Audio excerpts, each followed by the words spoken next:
नमस्कार। आज हम बात करेंगे एक बहुत ही जरूरी मुद्दे पर। एक ऐसा मुद्दा जिसका असर लाखों लोगों पर पड़ता है। चलिए इस जटिल जानकारी को एकदम सरल और साफ तरीके से समझते हैं। तो आज की सबसे बड़ी खबर क्या है? ये खबर है करोड़ों केंद्रीय सरकारी कर्मचारियों और पेंशन भोगियों के लिए 8वें वेतन आयोग की प्रक्रिया, जी हाँ, वो आखिरकार आधिकारिक तौर पर शुरू हो गई है। तो इसका असल में मतलब क्या है? आज हम यही समझेंगे कि ये पूरी प्रक्रिया काम कैसे करती है, बदलाव कब तक देखने को मिल सकते हैं और सबसे ज़रूरी बात, इससे वेतन और पेंशन पर क्या असर पड़ेगा। चलिए शुरू करते हैं। तो जब ये कहा जा रहा है कि प्रक्रिया शुरू हो गई है, तो इसका असल मतलब क्या है?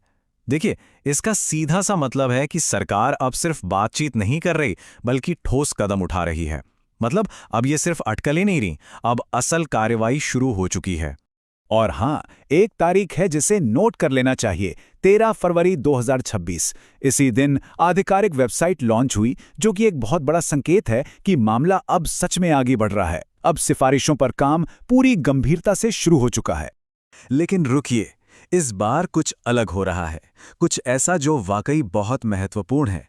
सरकार इस पूरी प्रक्रिया को पहले से कहीं ज्यादा खुला और पारदर्शी बनाने की कोशिश कर रही है। और ये कोई छोटा मोटा बदलाव नहीं है। ऐसा पहली बार हो रहा है कि सरकार सच में हर किसी की सुन रही है। कर्मचारी हों, पेंशन भोगी हों या फिर कर्मचारी संगठन, सभी को माईगॉव प्लेटफॉर्म के जरिए वेतन, भत्ते और पेंशन पर अपने विचार रखने का मौका दिया जा रहा है। और हाँ, अपनी बात रखने का ये मौका हाथ से जाने न दें। अपनी आवाज पहुंचाने की आखिरी तारीख है 16 मार्च 2026। तो इस तारीख को अपने कैलेंडर में मार्क कर लीजिए। अच्छा, तो ये सब होने कब वाला है? चलिए पूरी प्रक्रिया की टाइमलाइन पर एक नज़र डालते हैं। जैसा कि यहाँ दिख रहा है, ये एक कई चरणों वाली प्रक्रिया है। आयोग तो 2025 के आखिर में ही बन गया था। और यहाँ एक बहुत ज़रूरी बात यह है कि नए पे स्केल 1 जनवरी 2026 से ही लागू माने जाएंगे, भले ही फाइनल रिपोर्ट 2027 के बीच तक आए। चलिए अब आते हैं उस हिस्से पर जिसका सभी को बेसब्री से इंतजार है, यानी पैसों की बात। वेतन और पेंशन में असल में कितना बदलाव आने वाला है? यही तो वो लाख टके का सवाल है ना। चलिए जरा इन आंकड़ों को समझते हैं। तो पहली बात जो पक्की है वो है 60% का महंगाई भत्ता, यानी डीए। इसे नए बेसिक पे में मिला दिया जाएगा, ठीक वैसे ही जैसे पिछले वेतन आयोगों में होता आया है। तो ये एक बहुत अच्छी शुरुआत है। लेकिन असली गेम चेंजर है फिटमेंट फैक्टर। इससे आप एक तरह का मल्टीप्लायर समझ सकते हैं, जो ये तय करेगा कि सैलरी में असल में कितनी बड़ी बढ़ोतरी होगी। और यहाँ बात बहुत दिलचस्प हो जाती है।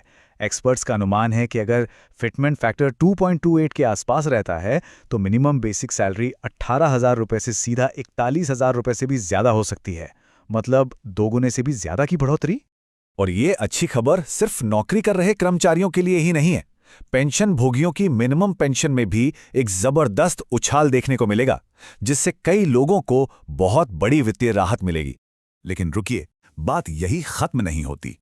हर महीने की बढ़ी हुई सैलरी के अलावा एक और बड़ी चीज है जिसके बारे में जानना जरूरी है, और वो है एरियर का एक मुश्त भुगतान।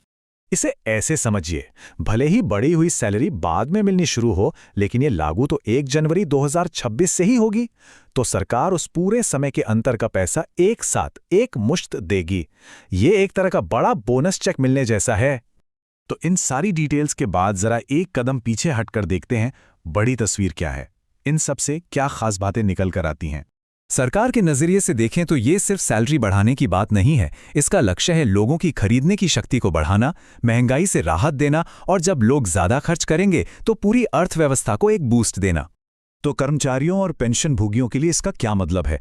3 जरूरी बातें हैं। पहली, आधिकारिक अपडेट्स पर नजर बनाए रखें। दूसरी, अभी से अपनी फाइनेंशियल प्लानिंग शुरू कर दें। और तीसरी, अपनी आवाज जरूर उठाएं। माईगॉव प्लेटफॉर्म पर अपने सुझाव देना ना भूलें। और ये सब हमें एक बड़े सवाल पर लाके छोड़ देता है। जब लाखों लोगों के हाथ में खर्च करने के लिए अचानक ज्यादा पैसा आएगा, तो इसका पूरी अर्थव्यवस्था पर क्या असर होगा? ये निश्चित रूप से ग्रोथ को तो बढ़ाएगा, लेकिन क्या इससे महंगाई भी बढ़ेगी? ये एक ऐसा संतुलन है जिसे देखना वाकई दिलचस्प होगा।